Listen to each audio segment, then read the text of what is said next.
Menina, mwana bem congolais. Boa tarde a todos. Canal Monga, bem formação de moço dia bien. Peço a todos meus irmãos angolanos. Avec Digital Momo. Bomoko ya mbuka. Formação. Plazo monde. Baye bakanzalo pe plazana. Ya wana zo benga bino batu bozana poto. Il faut benga bandeko na bino nyonso bazana Kinshasa. Oya linga vote kimbuta kanisa fulu. Kanisa ba fulu asayo avopesa kimbuta voix. Kanisa ba fulu. Yo muto lingo vote kimbuta kanisa fulu. Olingo vote Thomas Luwaka kanisa veni université Mombele nzele ya lagate ngaba makala kalamu za lagate kanisa avoke no vote Thomas Luwaka.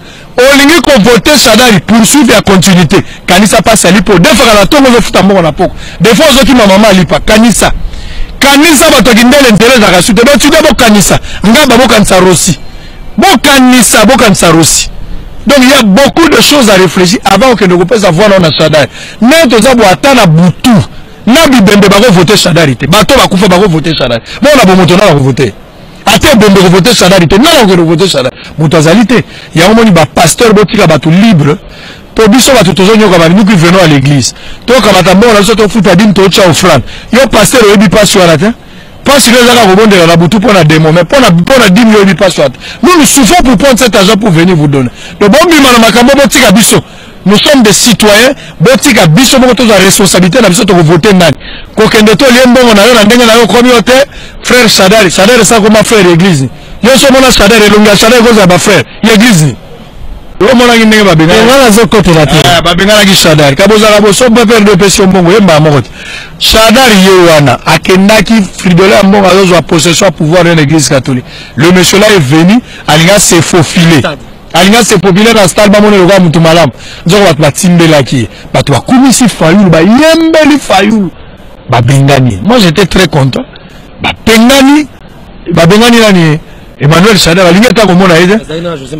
Ba José Makila ayaki lokola membre ya famille. Membre ya famille ya fidèle mbongo et aza fait partie ya famille. Vous comprenez ayaki. Na banaki tukozela ba prise asala ba 45 degrés na asala kala. Mazaki na pomba libupo sport wana ezwaka eta 45 degrés liboso ya Kabila.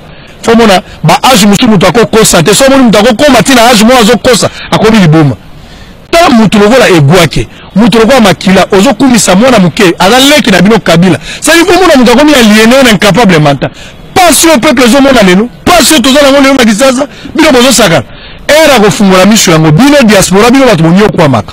Bino ndo botina kambongo na kisasa bino ndo bolesa ka kisasa bino diaspora. Fungola miso bengande konayo. Lobana ndeko nayo soko voter Sadari ngala kotindo osumbo mote. Yo sande konayo. O voter Sadari ngala kotindo osumbo foko yebisa bango. Parce que dans mboka c'est l'unique occasion nous devons sauver cette famille. Batu bayebi Fayulu babenga Fayulu. Batu bayebi Félix babenga Félix. Ces deux gars doivent se mettre ensemble pour sauver la nation. So basali yangote voilà la zone bisayo bobeta ka suma ba politique te na be mission pe kokufa po Kabila kotika naye.